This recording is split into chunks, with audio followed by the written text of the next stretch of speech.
So if I was to sort of give you a matrix of what I've seen out in the market over the last year as it relates to sales and marketing leadership, I think there is an immense amount of frustration from sales and marketing leadership that they're just not meeting numbers. And I think one of the things for me is the things that I see are the problem points are kind of as follows, right? The first is messaging and overall product offering. There is a reality when you got out of that zero interest rate environment in 2022 and 23, companies had less money to spend. And when they have less money to invest, then they're buying less stuff. And as they buy less stuff, they start buying only things they need, not things that are nice to haves. And so messaging is really the core component where I see a lot of these programs failing, where they're just not able to convert customers from, meaningful interactions between their company and their ideal client profile.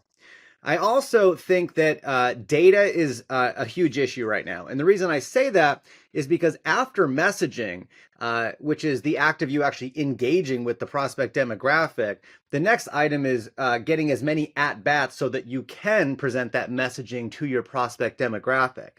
Here, having good quality data sets, having great ICP targeting, have all of these things that would allow you to ensure that you're going after people who are highly probable to be suffering from some of the pain points that your solutions solve.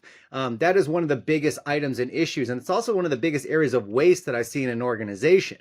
Most of these companies that we're intersecting with, and this goes all the way up to billion-dollar companies, they have like 30-40% bad data, which means that 30 to 40% of every interaction that their sales and marketing program takes is against bad data. It might as well just light money on fire.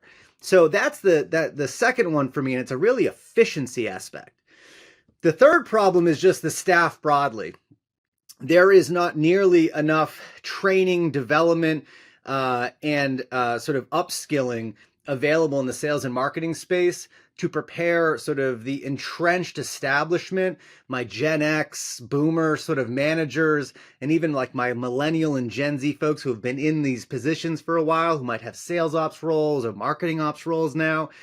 There's so much apathy for people to just do what they've always been doing as opposed to trying to reinvent the wheel.